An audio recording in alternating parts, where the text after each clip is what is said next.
Welcome back. आप देख रहे हैं आपके शेयर हमारी राय। ये कार्यक्रम आप ही के लिए बना है जहां पर आपके सवालों के जवाब पाते हैं हमारे एक्सपर्ट से। और आज के हमारे एक्सपर्ट जो है वो है mister Gaurav Sharma. He is vice president and head of research at Globe Capital Markets. Gaurav ji, आपका बहुत बहुत स्वागत है कार्यक्रम में। Geetu ji, thank you. Very good afternoon to you and good afternoon to all the viewers.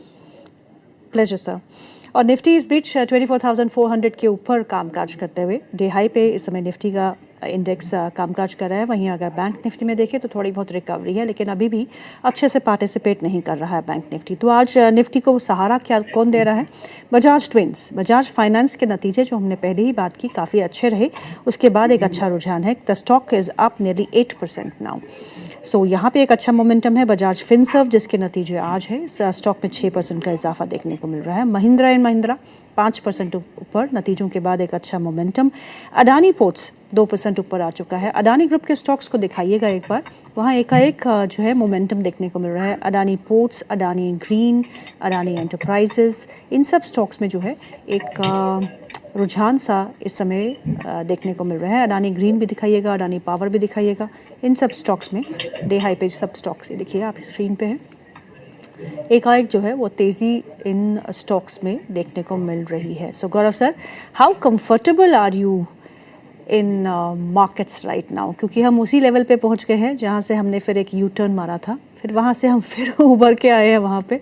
So it's in and out of this range, but ये range टूट नहीं रही।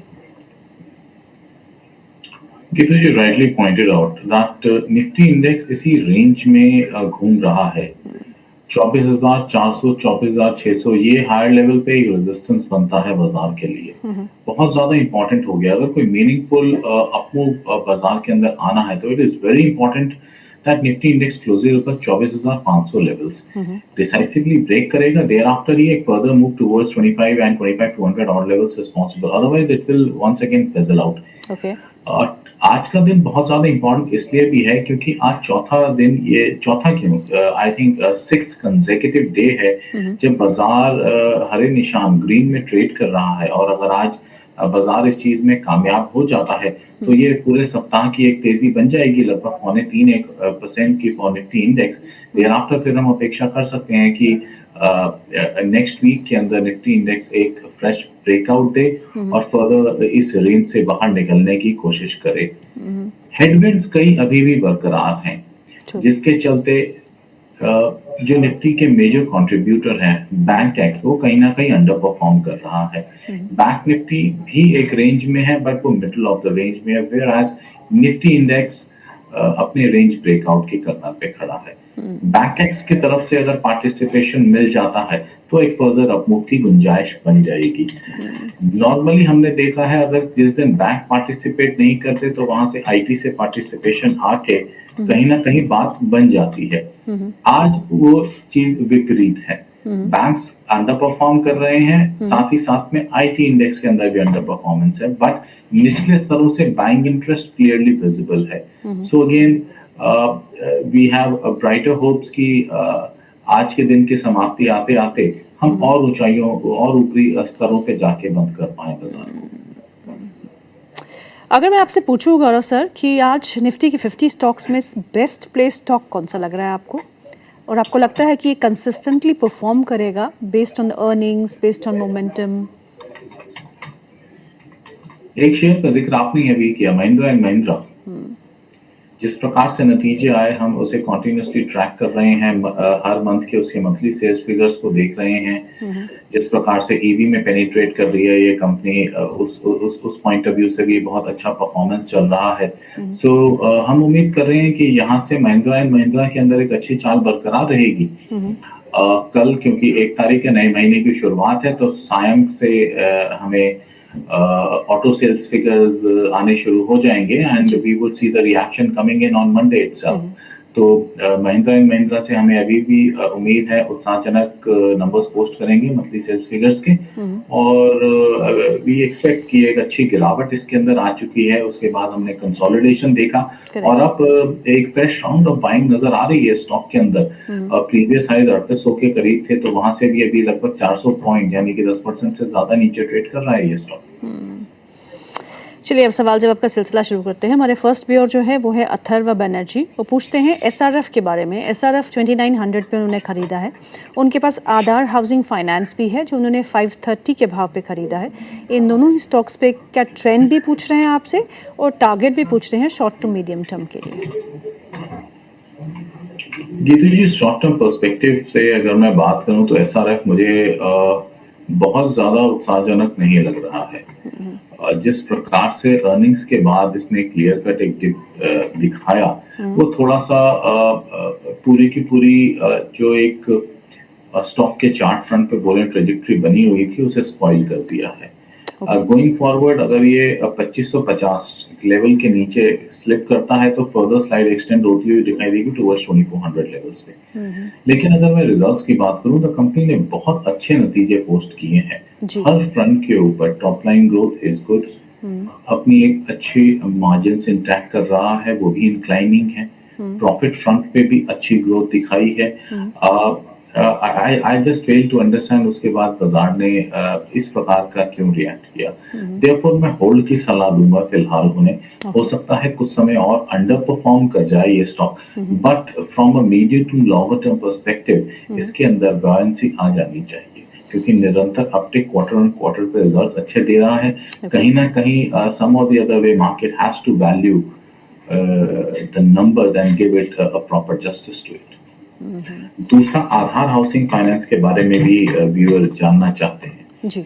हाउसिंग फाइनेंस कंपनीज ने गीतू जी आपको ध्यान होगा पिछले 1-1.5 महीने के अंदर एक अच्छा अपटिक दिखाया है।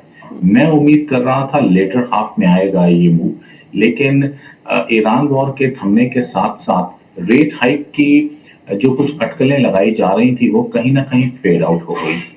मीडिया में आके आरबीआई गवर्नर ने क्लियरली बोल दिया है कि अभी वो किसी भी प्रकार से rate revision on the higher side नहीं देख रहे हैं। So this came out to be a very positive factor both for rate sensitive sectors specially real estate and housing finance companies.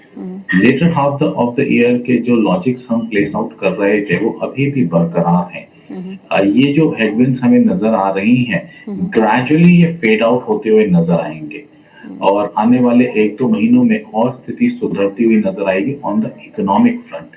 अभी एक खतरा करेंसी की तरफ से एज इट इज बरकरार है। वहां भी अगर थोड़ी सी नरमी नजर आ जाती है तो डोमेस्टिक फ्रंट पे स्टेबिलिटी और अच्छी नजर आएगी। करंट अकाउंट डेफिसिट फिगर्स और नॉर्मलाइज होंगे। क्रूड हमने अभी देखा एक बड़े लंबे समय तक $70 के आसपास सस्टेन किया। ये बहुत कंफर्टेबल फिगर्स थे। इवन 80 का आंकड़ा भी बना रहा था तो भी बहुत था, बट एक लंबे समय तक 70 तक आके सस्टेन किया। तो ये युद्ध के अंदर जहां जैसे युद्ध विराम लगेगा और चीजें सेटल डाउन होंगी, वी बिलीव यहाँ से एक फर्दर करेक्शन दिखाई देगा and that will benefit the Indian economy. तो उस समय पर इन सब कंपनीज के अंदर एक खासा बेनिफिट और बाइंग इंटरेस्ट नजर आएगा।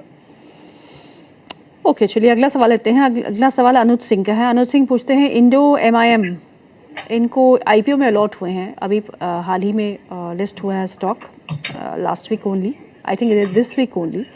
तो इनमें इसको अच्छा मुनाफा हो रहा है, 65% का प्रॉफिट हो रहा है। क्या प्रॉफिट लेके निकल जाऊं या फिर होल्ड करूं if you are tracking this stock? इसकी हिस्ट्री तो कुछ नहीं होगी, बट अगर आप इस स्टॉक को, इस आईपीओ को फंडामेंटली ट्रैक कर रहे हैं तो। गीतू जी, यहाँ मैं एक बिल्कुल ही कॉमन सेंस प्ले करूंगा। ना कुछ समय के अंदर इतना शानदार मुनाफा मिल रहा है और जैसे हमने बताया कि अभी भी खतरा, अनिश्चितताएं पूरी तरीके से सबसाइड नहीं हुई है। By all good means it is better to take profits off the table. Correct. अगला सवाल जो है वो सुबू जी का है। सुबू जी पूछते हैं कि उनके पास रोलेक्स रिंग्स के शेयर है, 153 में खरीदे हैं। यूटीआई एसेट मैनेजमेंट के शेयर है, 1030 में खरीदे हैं। कब किस प्राइस पे एवरेज करने की सलाह देंगे आप और टारगेट्स क्या हो सकते हैं मीडियम टर्म के लिए? रोलेक्स रिंग्स गीतू जी एक लंबे समय से कुछ परफॉर्मेंस कर नहीं पा रहा है। पहले गिरावट का दौर चला, 270 से गिरता गिरता शेयर 125 की रेंज में आ गया, देर आफ्टर वहीं से साइडवेज हो गया। ये हिसाब किताब इसका पिछले 1.5 साल से चल रहा है। अब अगर इस स्टॉक के अंदर 107 के ऊपर का डिसाइसिव मूव बनता है तभी कुछ बाइंग इंटरेस्ट की तरफ सोचना चाहिए, अदरवाइज बेटर है अवॉइड करें। हमें कई सारी अपॉर्चुनिटीज बाजार के अंदर करेक्टिव रेट्स पे मिल रही हैं, आई थिंक उस पे कॉन्सेंट्रेट करना बेटर अप्रोच रहेगा।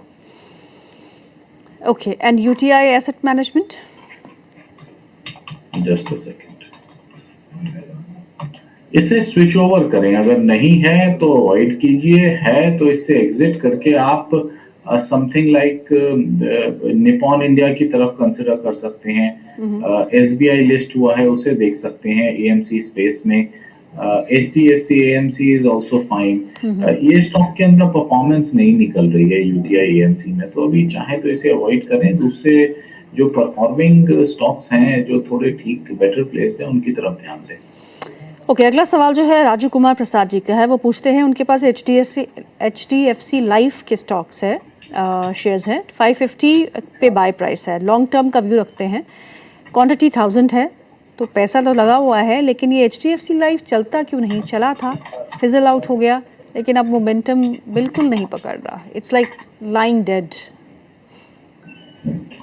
आप नोटिस करेंगे it is not the case with HDFC life only. या इट्स फॉर ऑल लाइफ। ज्यादातर लाइफ इंश्योरेंस सेगमेंट में जो लिस्टेड कंपनीज हैं, उनकी परफॉर्मेंस उस लिहाज से नहीं आ रही है। आई थिंक अगर मैं इस पूरे स्पेस की बात करूं तो मुझे एएमसी स्पेस फिर भी बेटर प्लेस्ड नजर आता है इसके अंदर।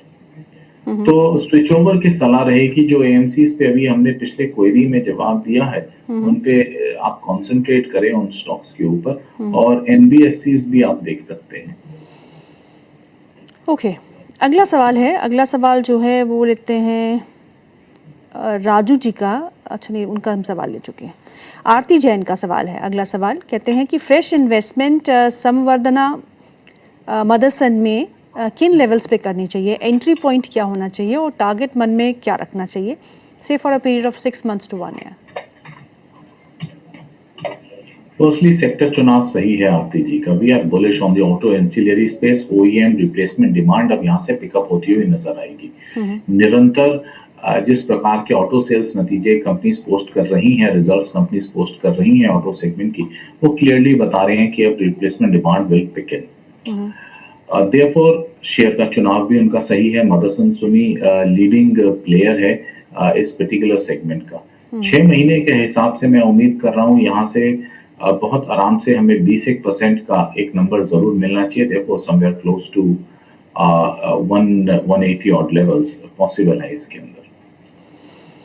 ओके, चलिए अगला सवाल ले लेते हैं। अगला सवाल जो है वो है ऑन आदित्य इन्फोटेक। कमलेश जी का सवाल है। आदित्य इन्फोटेक 3 साल के लिए अगर हम होल्ड करें लॉन्ग टर्म के लिए, क्या बाय कर सकते हैं?